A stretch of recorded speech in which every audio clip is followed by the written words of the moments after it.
Michiganders may have seen something extraordinary Monday night, a fireball meteor streaking across the sky. It's pretty violent this time.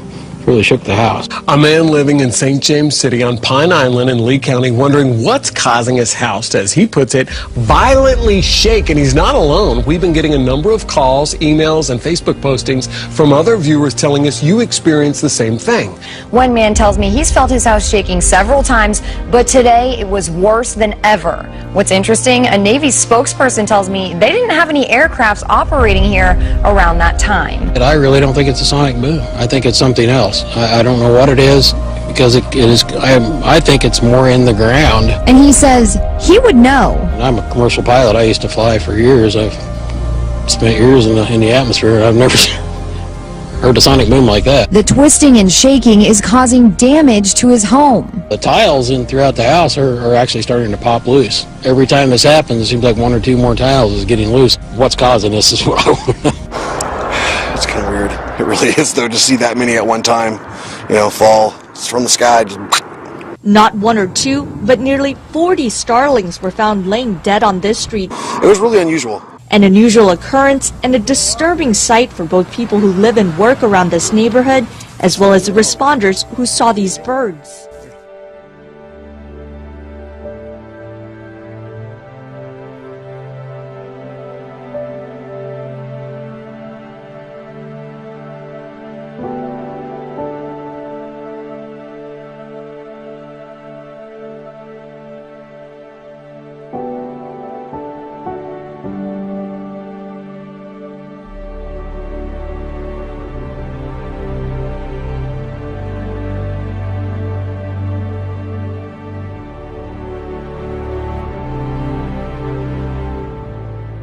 Here at The Lip, we've covered a number of stories chronicling the unprecedented animal die-off that is happening around the world. 120,000 endangered antelopes were found dead in Kazakhstan, while thousands of starfish were dying on Morton Island. And this week, an estimated 8,000 black and white seabirds were found dead on the beaches of Alaska's Prince William Sound.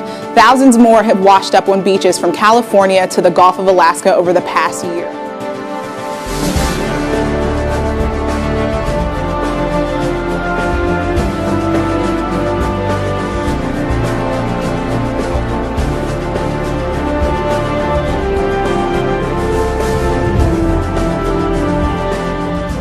The religious leaders you're about to meet are not your typical women and men of the cloth.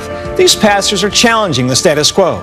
So can their New Age approach help people renew a connection with their faith and break down barriers in the church? From weave snatching on the Real Housewives of Atlanta to the ridiculous insanity that is Love and Hip Hop Atlanta. It's not something many residents here are proud of, even as we secretly chuckle that it's entertaining. Atlanta's off the chain! This newest reality series, featuring this fine city and another mostly black cast, might seem like more of the same. I'm not playing! But leave it to television to make it big and different. All of the characters showing out are men and women of the cloth. God is gonna heal your heart! It's called Preachers of Atlanta. I think that tutu is almost like, wow! It kind of like lets you just be, crazy, and you're going to get outside your box. And this is Pastor Leandria Johnson. Here goes nothing.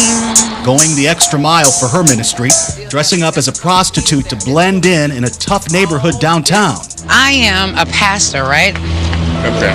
And I'm trying to find women that look like me. She even hands out condoms and cigarettes. You got some condoms? You can give me some condoms. When all of the pastors get together at a hip-hop listening party, the drama isn't far behind. Tonight now, in the not-so-distant future, you could be wearing all of your personal information, everything from your credit card numbers to your vital signs. It's called the tech tattoo. So this is really going beyond what the fitness tracker is. The latest bio-wearable looks like a circuit board that gets embedded onto your arm. With the tech tattoo, you could carry all your information on your skin. Information like your identification and your credit card numbers. We carry wallets around, and they're so vulnerable. Experts say the temporary tat will also be able to monitor your vitals. They're made with electroconductive ink that contains various sensors and, in some cases, tiny microchips.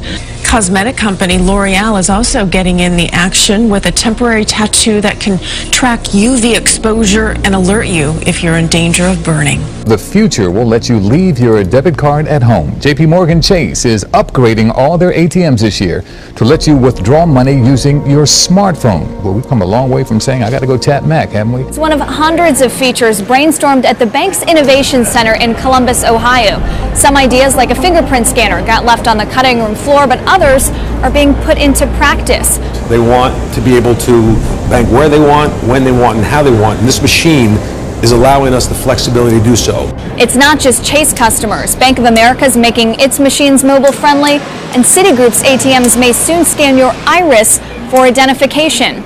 The upgrades over the years have made the machines more popular among customers than visiting a teller. Entering the country at Kennedy Airport will now have their faces scanned. All right, Fox 5's Jody Goldberg is live at JFK to show us how that new security technology works. Jody.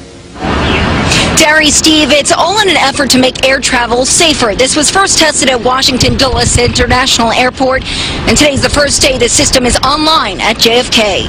It's another tool to make sure U.S. Customs and Border Protection is keeping its citizens safe. Right now, there are 18 machines spread throughout 3 terminals at JFK. Officials say at least 500 people a day chosen randomly will be screened. And now the goal is to have facial comparison at all 5 international terminals here at the airport.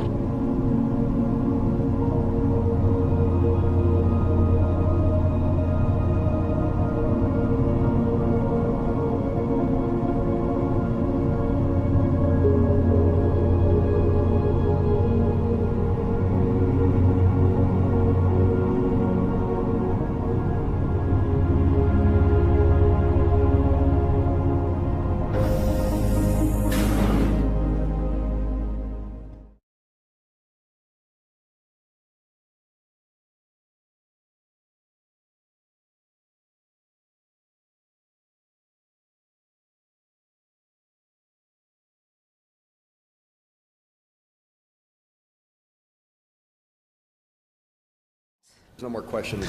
Dealing with the devil, passion, tears, and hours of debate later, Satanists will not be leading the city council prayer in Phoenix, nor will anyone else going forward. We have live team coverage on this polarizing decision. No more prayer at Phoenix City Council meetings. It's been replaced with a moment of silence after a Tucson-based satanic group requested to read the invocation. Now the group will get the chance to speak in Tucson. After 3 hours of emotional debate and discussion last night, the Phoenix Council decided to do away with prayers altogether. They created the problem here. I just have to say, well, Ed, I'm not done talking. I'm sorry, Ed. I'm not done talking, and when I'm done talking, you can interrupt me. Frankly, it's the most despicable thing that I have ever witnessed in my service to the city. They changed a tradition that's been established for over 40 or 50 years at the city of Phoenix, overnight and done behind closed doors. A shocking development out of Britain, where the government is now letting scientists conduct gene editing experiments on human embryos. With me is Paul Serhal, the medical director of the Centre for Reproductive and Genetic Health here in London. And Paul, what do you make of this announcement that this kind of experimentation will be allowed? Well, I think it's very good news. Gene editing works like a cut and paste technique. It scans DNA, finds a faulty gene, then cuts it and replaces it with a healthy copy. Some British doctors call the approved research unnecessary.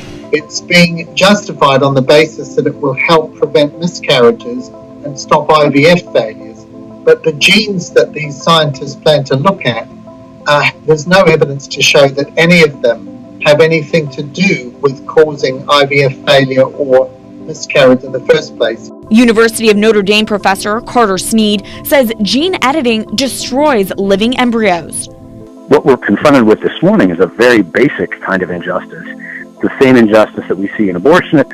We're killing newly conceived human beings for the sake of speculative scientific research. Critics also say gene editing could lead to designer babies, where parents seek taller, stronger, and smarter children. If we do look further down the road and this works, it's successful in the laboratory, we may understand more about fertilization, but what could it mean for some inherited diseases?